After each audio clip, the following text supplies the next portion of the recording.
Praise the lord. అనుదిన దేవుని వాక్యము. క్రీస్తునందు ప్రియమైన సహోదరి సహోదరులకు మన సియోను మందిర్ పక్షంగా హృదయపూర్వకమైన వందనాలు, శుభాలు తెలియపరుస్తూ ఉన్నాను. ఈరోజు దేవుని మాట. యెహోవా నీవు చేసిన దానికి ప్రతిఫలమిచ్చును. రూతు గ్రంథం 2వ అధ్యాయం 12వ వాక్యం. క్రీస్తునందు ప్రియమైన దేవుని బిడ్డలారా, మోయాబు దేశంలో నివసించుచున్నటువంటి ఈ రూతు తన పెనిమిటిని కోల్పోయిన తర్వాత తన అత్త అయినటువంటి నయోమిని వెంబడించుచు తన స్వజనులను, తండ్రి ఇంటిని, జన్మభూమిని సమస్తాన్ని విడిచి ఇశ్రాయేలీల దేవుడైన యెహోవా రెక్కల క్రింద నివసించుటకు ఆమె యొక్క అత్తయిన నయోమిని వెంబడించుచు సమస్తాన్ని విడిచిపెట్టి సర్వోన్నతుడైనటువంటి ప్రభువైన యేసుక్రీస్తుని వెంబడించడానికి ఆమె తీసుకున్నటువంటి నిర్ణయం, ఆమె చేసినటువంటి ప్రతిష్ఠిత ఎంతో గొప్పది.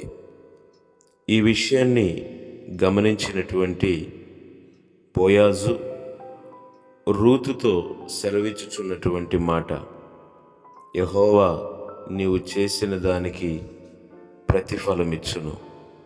అవును ప్రియమైన దేవుని బిడ్డలారా, మనం చేసే ప్రతి పనికి నిశ్చయంగా దేవుడు ప్రతిఫలం ఇస్తాడు. అది మంచిదైనా సరే, చెడ్డదైనా సరే. మంచి కార్యాలు చేసేటువంటి వారు మంచి ప్రతిఫలాన్ని పొందుకుంటారు. చెడ్డ కార్యాలు చేసేటువంటి వారు చెడ్డ ప్రతిఫలాన్ని పొందుకుంటారు. దేవుని యొక్క సన్నిధిని విడిచి మోయాబును ప్రేమించినటువంటి వార్ప మరలా చరిత్రలో కనపడినట్లుగా మనం చూడం. అదే రూతు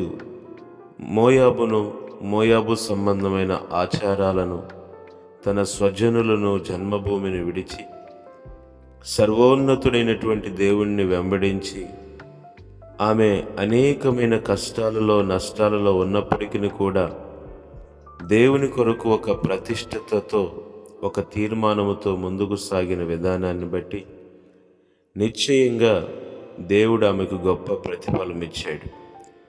ఏ పొలములోనైతే పరిగెరుకుందో అదే పొలానికి యజమానురాలుగా మార్చబడింది. యేసుక్రీస్తు వారి వంశావళిలో ఒక మూల స్తంభముగా దేవుడు రూతును నిలవబెట్టాడు.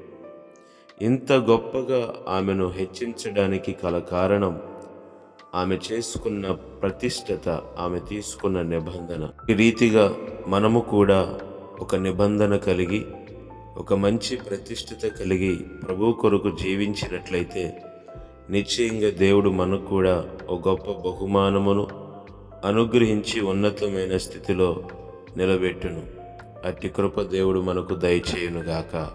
ప్రార్థన. సర్వోన్నతుడైన తండ్రి, సర్వకృపానిధివైన దేవ, ఈ ఉదయకాల సమయంలో ఈ యొక్క వాక్యాన్ని వినుచున్న ప్రతి బిడ్డను మీరు దర్శించి, అయ్యా ప్రభువానికి స్తోత్రం, నీ కొరకు ఘనకార్యాలు చేసి నీ చేత ఘనపరచబట్టని కృప దయచేయండి. నన్ను ఘనపరచు వారిని నేను ఘనపరుస్తానని చెప్పిన దేవుడా, నిశ్చయంగా అటువంటి ఘనమైన జీవితం ప్రతి బిడ్డకు దయచేసి మహిమ పొందుమని యేసు నామం పేరిట ప్రార్థించి వేడుకుంటున్నాను తండ్రి. Amen, amen. ప్రభు కృప మీ అందరికీ తోడై ఉండి మిమ్మలను బలపరచునుగాక. ఆమెన్.